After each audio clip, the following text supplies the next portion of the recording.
Mardi Gras city of the Northland, cradled in the white magic of Quebec's Laurentian mountains, the town has a name as picturesque as the scenic effects that surround it.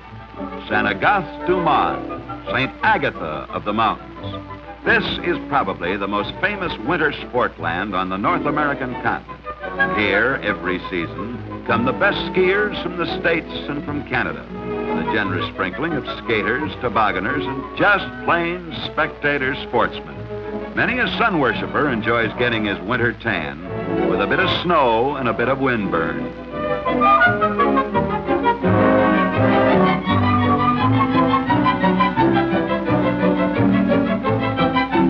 They make a big production of winter carnival time up here at St. Agatha. Parades with plenty of feathers and furs.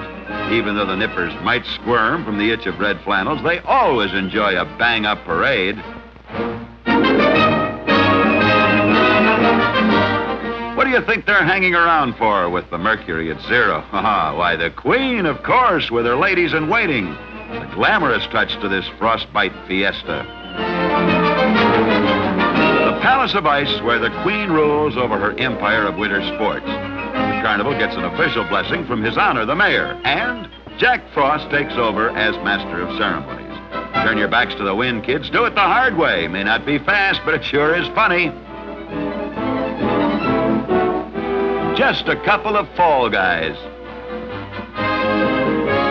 Doesn't really matter who wins. They all get prizes. Guess what? Ice cream cones. All out for the small fry obstacle race. A lot of fun if you have the stomach for it. Steeplechase on skates, and believe me, anything goes, but mostly, the seats of the pants and the buttons off coats. Skid, kids, skid.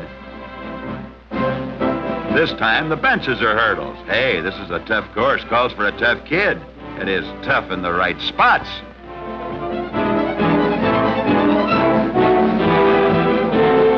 Now, who's that moving onto the ice?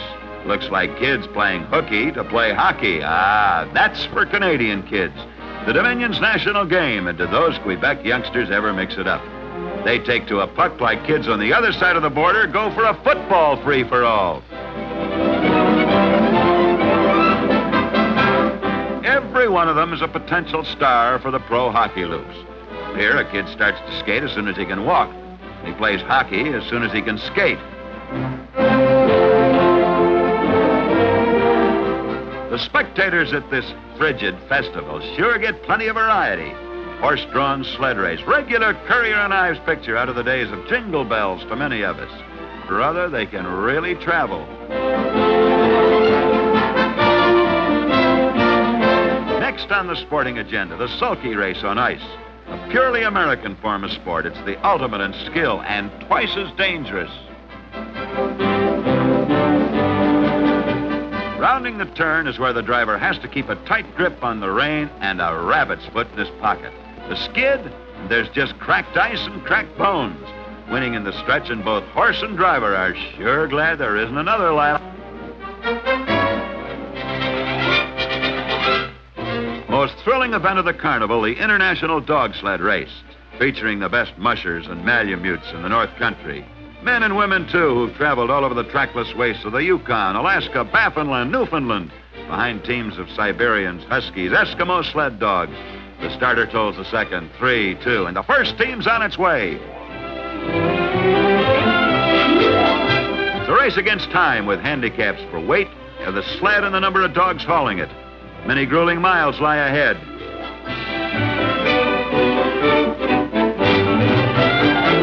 The most famous lead dog is Shago. He raced through the snow at Bastogne in the Battle of the Bulge to bring back supplies to the surrounded Americans. That was a race for keeps. It made Shago a champion for keeps.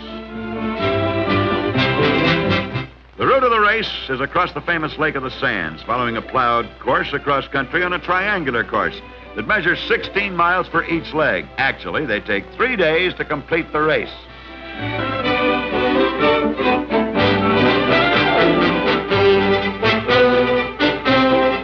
This is the most picturesque, the most fascinating event in the whole world of sport, and brother, it's rugged too. Over frozen lakes they go. These two sleds aren't more than 100 yards apart. The two leaders battling for the pace-setting position.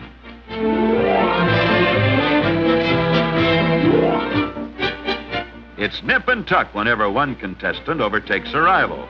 14 teams from Canada, the United States, and Labrador. There's an American Air Force rescue team from Goose Bay, driven by Sergeant Chuck Lane. There are 3 women in the race, one of them racing against her own husband.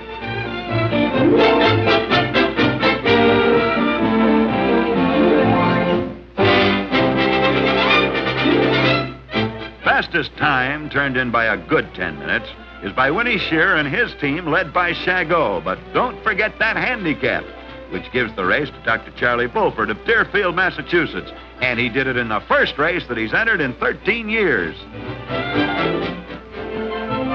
Ah, here's a welcome sight, a place to sit down after all that violent exercise. Go right ahead, madam, ladies first.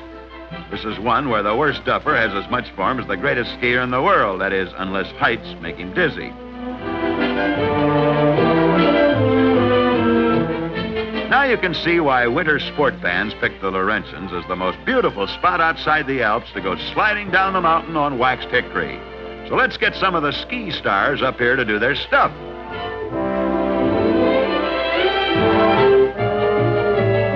And there, stretched out in front of us, lies one of the fastest ski runs in the world. And here to compete in the Winter Carnival are snowbirds from every winter sportland that you can think of. So wax up those runner boys, step into your harness, and let's get going. Take a number and slide over to join the waiting contestants. Won't be long now. From the colleges, from the ski clubs of Canada and the United States, from the resorts of Europe, come the fleetest flyers to test their speed and skill against the official timer.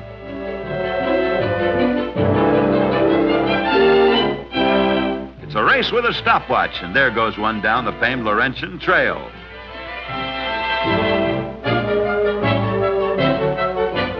Waiting the signal to shove off, to skim over the frozen crust on slippery barrel staves. The speed, the biting wind in your face, the bracing air in your lungs. With thrills like this, no wonder skiing's the fastest growing sport in America.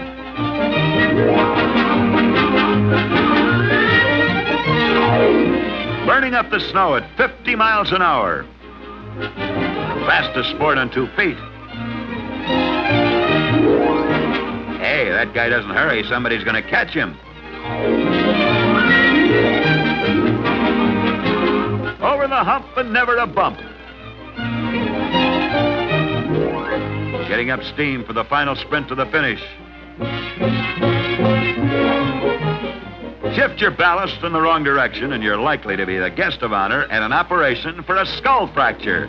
You see, they haven't invented skis with brakes. Little things like hillocks, well, they just take in their fleet flight. Swift wind-up of a snowy festival. Whirlwind dash for the finish line at the Winter Carnival, and there goes the winner. When it comes to frostbitten gambles at the snow fiesta in the Laurentian, sportsmen and spectators are sure to fall for it.